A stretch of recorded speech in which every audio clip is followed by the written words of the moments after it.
atau mungkin mereka-mereka yang sudah terdaftar di gereja tapi tidak bisa ke gereja, kami layani. Biasanya gereja itu ketika berdiri pasti terdaftar resmi.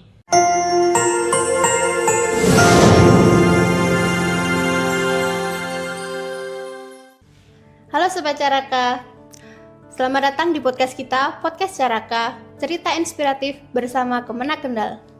Di sini kita akan berbagi informasi menarik mengenai Kemenak Kendal, seperti layanan, kegiatan, dan keilmuan.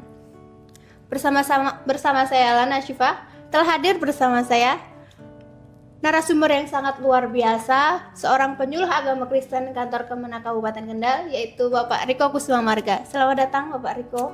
Selamat datang, terima kasih Mbak Lana sudah diundang di podcast Caraka. Ini satu pengalaman yang baru ya bagi saya karena diundang untuk membagikan kisah inspiratif tentang Kemenak Kendal, begitu. Ya, apa kabar hari ini Mas Riko? Puji Tuhan, saya luar biasa, sehat dan masih diberikan kekuatan dan semangat untuk menjalankan tanggung jawab yang dipercayakan. Pembahasan di episode kali ini cukup menarik karena seperti yang kita tahu, masyarakat Kendal lebih familiar kalau Kemenak itu lebih banyak pelayanan untuk penyuluhan agama Islam. Dan tahun ini secara resmi di kantor Kemenak Kabupaten Kendal sudah ada penyuluh agama Kristen dan Katolik. Betul Bapak Riko? Betul sekali Mbak Lana. Jadi kita bersyukur ya karena tahun ini di kantor Kementerian Agama Kabupaten Kendal sudah ada 2 penyuluh agama Kristen. Dan tentunya kita berharap dengan adanya penyuluh agama Kristen dapat memberikan layanan dan fasilitas yang cukup kepada umat binaan. Begitu. Baik, mengenal lebih jauh nih tentang penyuluh agama Kristen. Tugas dan fungsi dari penyuluh agama Kristen ini apa saja sih? Ya kalau kita bicara tentang tugas dan fungsi ya banyak ya sebenarnya mengenai apa yang kami kerjakan. Tapi sebenarnya kalau kita lihat lebih dalam, ada beberapa hal yang ingin saya sampaikan terkait tugas dan fungsi kami sebagai penyuluh agama Kristen. Yang pertama yaitu kami sebagai pemberi edukasi. Jadi kami memberikan pengajaran, pendidikan yang sesuai dengan ajaran kebenaran firman Tuhan, mengajarkan nilai-nilai Kristiani yang diajarkan oleh Yesus Kristus tentunya. Itu seperti yang saya bilang tadi, pemberi edukasi. Nah tidak hanya itu, kami juga sebagai penyalur informasi nih Mbak Lana. Jadi kami membagikan, meneruskan apa yang menjadi informasi-informasi penting baik dari pemerintah pusat, wilayah, kabupaten, kota kepada masyarakat maupun juga kepada gereja-gereja atau umat Kristiani. Nah, selain daripada itu, kami juga sebagai pelaksana terhadap mediasi dan juga moderasi. Jadi kami sebagai pelopor nih yang memberikan semangat tentunya untuk menegakkan moderasi beragama. Dan sebagai penanggah jika ada konflik-konflik yang terjadi di masyarakat. Nah, tidak hanya itu, kami juga sebagai pemberi konseling dan juga advokasi. Jadi kalau ada masyarakat yang butuh solusi, butuh saran, butuh pendampingan, kami siap melayani itu. Nah, terakhir juga tugas kami sebagai penyuluh agama Kristen tidak lepas ya dari administrasi. Administrasi sangat banyak. Administrasi yang kami harus kerjakan dan kami harus laporkan itu sangat banyak. Sehingga kami harus memanajemen dengan baik antara penyuluhan dengan pengerjaan administrasi di situ. Jadi kalau kita bicara tentang tugas dan fungsi sebagai penyuluh agama Kristen itu sangat banyak. Ternyata cukup banyak juga ya. Benar. Kemudian nih, tadi ada sempat menyinggung tentang mengedukasi. Berarti kan memberikan pelayanan kepada masyarakat. Sasaran dari pelayanan penyuluh agama Kristen ini siapa saja sih? Ya, sasaran kami lingkupnya tentunya seperti yang sesuai dengan jabatan kami yang beragama Kristen. Tapi kalau kita bisa lebih rinci, sasaran dari target penyuluhan kami pertama itu jemaat di gereja. Jadi jemaat di gereja ini tentunya menjadi target kami untuk memberikan penyuluhan. Dan biasanya kami lakukan itu di gereja-gereja terkait di mana gereja yang akan kami tuju. Nah, tidak hanya itu, target atau sasaran penyuluhan kami juga itu bisa masyarakat rentan. Jadi seperti kelompok sosial, panti sosial, atau mungkin orang-orang lansia, itu menjadi target sasaran kami. Nah, selain itu juga ada yang namanya masyarakat umum, masyarakat Kristen Mbak Lana. Jadi mereka-mereka yang mungkin tidak terdaftar di gereja, atau mungkin mereka-mereka yang sudah terdaftar di gereja tapi tidak bisa ke gereja, kami layani, kami fasilitasi dengan melakukan pembinaan atau penyuluhan. Nah, selain itu ada juga yang namanya kelompok lintas sektor. Nah, kelompok lintas sektor ini seperti apa? Kelompok lintas sektor ini adalah kelompok-kelompok yang misalnya kami sebagai penyuluh agama Kristen diundang untuk melakukan pelatihan atau penyuluhan moderasi beragama tentang narkoba atau ekoteologi nih yang kemarin digencarkan oleh Menteri Agama kita. Jadi seperti itu, dan bisa juga masyarakat-masyarakat yang rentan dengan isu-isu keagamaan, misalnya oleh oknum-oknum yang tidak bertanggung jawab tentang intoleran, atau juga bisa terjadi seperti konflik-konflik yang ada dalam masyarakat atau ajaran yang menyimpang. Seperti itu Mbak Lana. Luar biasa, ternyata mulia sekali ya Iya. pekerjaan Anda ini. Kemudian nih, tadi sudah ngomongin hal-hal yang menariknya. Tantangan yang sering atau biasa dihadapi selama menjadi penyuluh agama Kristen ini apa saja? Ya, kalau kita bicara tantangan banyak ya. Tantangan itu banyak, tapi secara pribadi sebagai penyuluh agama Kristen ada beberapa tantangan yang kami hadapi. Pertama, dari sisi latar belakang. Ada latar belakang budaya, agama, ras, suku, dan bahasa, serta karakteristik masyarakat yang berbeda-beda. Nah, jujur saya bukan dari Jawa Mbak Lana, saya dari NTB. Oh iya. Jadi ini jadi tantangan tersendiri bagi saya ketika harus melakukan penyuluhan kepada masyarakat yang berbeda dengan saya. Jadi ini satu hal yang perlu saya pelajari lebih lanjut. Nah, kemudian tidak hanya itu, kalau kita lihat dari sisi wilayah Kabupaten Kendal, jadi Kabupaten Kendal ini terdiri dari beberapa wilayah yang termasuk perbukitan. Tidak hanya dataran rendah, ada perbukitan dan pegunungan. Jadi ketika kami melakukan penyuluhan, kami harus pergi cukup jauh, medan yang sangat menantang, jalan yang cukup ekstrim karena berhadapan dengan kendaraan-kendaraan yang besar, tapi tidak mengurangi semangat kami tentunya. Jadi ini tantangan tersendiri. Nah, selain itu, tantangan kami berikutnya tentang kemajuan teknologi atau digitalisasi. Jadi ada beberapa kelompok binaan kami yang mungkin belum cakap teknologi atau tidak melek teknologi, sehingga mereka sangat susah untuk mengikuti pembinaan kami, dan kami harus ajar lagi dari nol. Seperti itu Mbak Lana. Jadi tantangannya cukup banyak dan cukup besar. Tapi semua bisa dihadapi dengan baik ya? Pasti semua bisa dihadapi dengan baik, karena prinsip kami sebagai penyuluh agama Kristen, sulit bukan berarti tidak bisa. Jadi bisa dipelajari. Luar biasa. Terus mengenai pelayanan nih. Gimana kalau ada lembaga atau pihak atau gereja yang ingin meminta pelayanan dari penyuluh agama Kristen Kabupaten Kendal? Caranya gimana nih? Nah, prosedurnya gampang. Gampang sekali Mbak Lana. Saya akan jelaskan secara sederhana. Jadi kalau ada lembaga tertentu atau orang tertentu yang meminta pelayanan penyuluhan agama Kristen, caranya gampang. Jadi Bapak Ibu Saudara tinggal buat surat permohonan ditujukan kepada Kepala Kantor Kementerian Agama Kabupaten Kendal. Nah, perihalnya bisa disesuaikan dengan kebutuhan Bapak Ibu. Setelah Bapak Ibu buat surat, dibawa ke kantor Kemenak Kendal, kemudian diserahkan di PTSP Mbak Lana. Di PTSP nanti bagian PTSP akan menyerahkan kepada Kepala Kantor, dan setelah itu Kepala Kantor Kementerian Agama Kabupaten Kendal akan menindaklanjutinya. Nah, biasanya dia akan berikan disposisi kepada kami penyuluh agama Kristen, dan setelah itu pelayanan dapat dilakukan. Begitu, mudah sekali kok. Sangat mudah ternyata ya, tidak ribet sama sekali. Betul. Loh.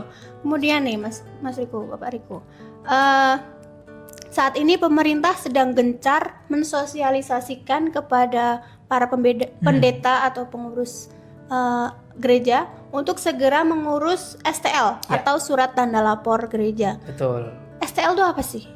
Nah, tadi STL itu seperti yang saya jelaskan, ini adalah salah satu dokumen penting yang dibutuhkan oleh gereja. Jadi STL ini adalah administrasi awal di mana gereja diakui secara sah, ada pengakuan resmi dari pusat, ada pengakuan yang sah dari masyarakat bahwa gereja itu diakui keberadaan kegiatannya di dalam gedung tersebut. Jadi Mbak Lana, banyak pimpinan-pimpinan gereja berdasarkan pengalaman kami ketika melakukan penyuluhan, ternyata ada beberapa pimpinan gereja yang agak sulit membedakan antara IMB dengan STL. Ini saya singgung sedikit ya Mbak Lana tentang IMB. Jadi IMB itu bicara tentang izin mendirikan bangunan. Jadi gereja itu diakui gedungnya, fisiknya, itu IMB namanya. Tapi untuk aktivitas kerohanian di dalamnya, kegiatan-kegiatannya, itu berbicara tentang STL atau surat tanda lapor gereja. Jadi ini dua hal berbeda tapi penting untuk diperhatikan pimpinan gereja. Kemudian kalau tujuan dan fungsi dari adanya STL ini apa? Jadi tujuan dan fungsi STL ini memang selain sebagai administrasi awal yang penting untuk gereja, ini juga mengurangi adanya konflik-konflik dalam masyarakat. Sehingga ketika gereja melakukan kegiatan kerohanian, itu secara bertanggung jawab dan patuh aturan kepada pemerintah. Nah, selain daripada itu, ini bisa jadi salah satu dokumen pendukung nih Mbak Lana untuk operasional gereja berikutnya. Misalnya, gereja mau mengadakan SKT, surat keterangan terdaftar, dokumen pendukungnya salah satunya STL. Kalau gereja mau mengurus IMB, dokumen pendukungnya STL juga di dalamnya. Atau NPWP gereja, NPWP lembaga juga butuh STL. Bahkan ketika gereja butuh dana bantuan, ada dana hibah, itu akan disalurkan kepada gereja-gereja yang dokumennya itu lengkap. Salah satunya yaitu STL, surat tanda lapor gereja. Ternyata Gitu. sangat penting sekali. Penting banget. Nah, kemudian nih pasti Sobat Caraka yang menonton ini juga bingung. Persyaratan apa saja yang dibutuhkan untuk mengurus STL? Apa aja sih, Bapak Riko? Ini menarik sekali ya, karena saya rasa mungkin beberapa gereja belum paham betul, belum tahu semua tentang persyaratannya, dan ini podcast yang sangat baik sekali untuk kita bagikan informasi agar seluruh pimpinan gereja tahu dan bisa mengurusnya dengan mudah. Nah, ini saya ada catat beberapa hal penting ini. Yang pertama yaitu gereja membuat surat permohonan kepada Kanwil Kemenak Provinsi Jawa Tengah. Jadi ditujukannya kepada Kanwil Kemenak Provinsi Jawa Tengah dengan perihal untuk pengurusan surat tanda lapor atau STL gereja. Nah, itu yang pertama. Yang kedua, gereja juga harus melampirkan surat keputusan pelembagaan dari sinode. Jadi urusannya dengan sinode nih. Biasanya gereja itu ketika berdiri pasti terdaftar resmi. Tidak hanya di pemerintah pusat, tapi di sinode juga terdaftar nomor berapa, kemudian tahun berapa, itu dilampirkan oleh pimpinan gereja Mbak Ana. Nah, kemudian yang berikutnya, gereja juga harus melampirkan fotokopi keputusan pengangkatan kependetaan. Jadi biasanya dalam sebuah gereja ada pendeta, sebelum ditabiskan ada dokumen yang harus ditandatangani, yaitu dokumen pengangkatan resmi sebagai pendeta. Itu dilampirkan fotokopinya. Nah, kemudian yang berikutnya adalah pas foto gembala atau pimpinan gereja sebanyak 2 lembar dengan ukuran 3x4. Latar belakangnya merah, menggunakan pakaian formal, jas dan berdasi. Sebanyak 2 lembar Mbak Lana. Jadi ini harus dilampirkan. Nah, kemudian yang berikutnya adalah struktur gereja. Dan saya rasa semua gereja punya struktur gereja ya. Itu dilampirkan, dan juga fotokopi pengurus gereja. Biasanya beberapa gereja itu namanya majelis. Ada juga yang namanya BPJ atau Badan Pengurus Jemaat. Itu dilampirkan fotokopian KTP-nya. Kemudian yang selanjutnya adalah surat domisili dari kelurahan. Jadi pimpinan gereja terkait bisa urus di kelurahan, minta surat domisili tentang keberadaan gedung gereja tersebut. Nah, yang berikutnya adalah lampirkan profil gereja. Nah, lampirkan profil gereja ini ada formatnya di Juknis 535 tentang penerbitan STL. Nanti kita bisa sharekan dan sosialisasikan ke gereja-gereja tentang format profil gereja. Kemudian yang berikutnya adalah gereja harus punya minimal 25 anggota jemaat. Entah itu dia dari balita sampai lansia, jumlahnya 25 orang. Ya, minimal untuk pengurusan STL. Kemudian Mbak Lana yang berikutnya, surat pernyataan bahwa gereja tidak sedang dalam konflik atau sengketa. Nah, ini penting banget loh Mbak Lana. Karena jangan sampai pengurusan STL dibuat, ternyata gereja sedang dalam konflik nih. Gereja sedang dalam sengketa. Jadi bisa jadi problem yang menghambat kepengurusan STL tersebut. Dan yang Jadi harus benar-benar aman ya? Iya dong, harus dong. Karena kalau aman, pelayanan pun dapat dijalankan dengan lebih fleksibel dan enak. Gitu. Nah, yang terakhir adalah fotokopi dirjen tentang pendaftaran sinode yang masih berlaku. Jadi ini bisa minta di sinode atau di Kanwil tentang pendaftaran gereja di sinode. Nah, ini beberapa persyaratannya nih. Sebenarnya banyak, tapi kalau diurus satu persatu sangat mudah. Seperti itu. Baik, terus kenapa kok ini harus segera diurus sih? Kenapa pemerintah gencar sekali agar ini segera diurus oleh semua gereja di seluruh Indonesia? Jadi ini harus segera diurus ya Bapak Ibu pimpinan gereja, karena ini penting sekali. Seperti yang saya sampaikan tadi, daripada tujuannya sebagai administrasi legalitas keberadaan gereja dan aktivitasnya. Jadi STL ini berdasarkan SK 535 tahun 2025 tentang penerbitan surat tanda lapor gereja per 1 Oktober 2025 STL gereja sudah tidak berlaku lagi. Jadi kalau sebelum-sebelumnya nih gereja sudah mengurus STL, ada yang masa berlakunya 3 tahun Mbak Lana, ada yang masa berlakunya 5 tahun, dan ada yang masa berlakunya selama-lamanya. Jadi nggak perlu ngurus-ngurus. Tapi berdasarkan SK terbaru, ternyata semua STL itu sudah tidak lagi berlaku. Jadi harus dibaharui. Dan STL terbaru masa berlakunya selama 3 tahun. Jadi pimpinan gereja harus perhatikan, setelah 3 tahun perbarui lagi, setelah 3 tahun perbarui lagi. Seperti itu. Oh begitu, baik. Sebagai penutup nih ya Pak Riko, apa pesan dari Bapak Riko kepada Sobat Caraka di rumah, kepada warga binaan, juga semuanya yang sedang nonton nih, apa? Oke baik, terima kasih Mbak Lana. Nggak terasa udah sesi penutup ya? Iya. Padahal masih pengen berbincang banyak di podcast Caraka. Ya jadi pesan saya untuk teman-teman Caraka, terima kasih sudah memfasilitasi kami melalui podcast ini. Ini jadi sarana yang baik sekali, media yang baik sekali untuk penyampaian informasi lebih efektif dan efisien.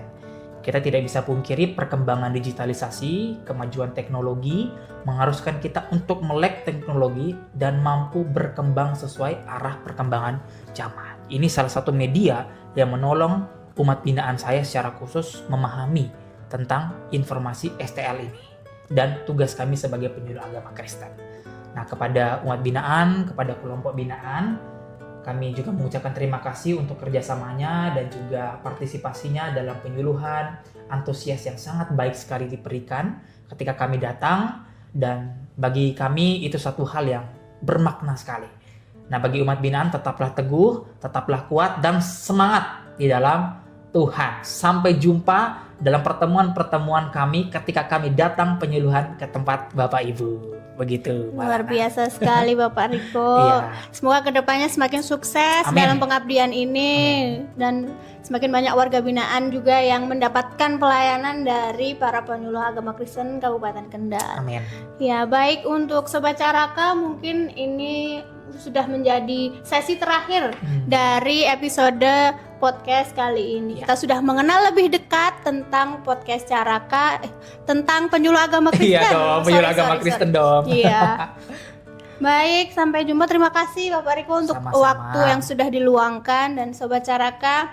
Demikian podcast Caraka episode kali ini. Sampai jumpa di episode podcast Caraka episode berikutnya.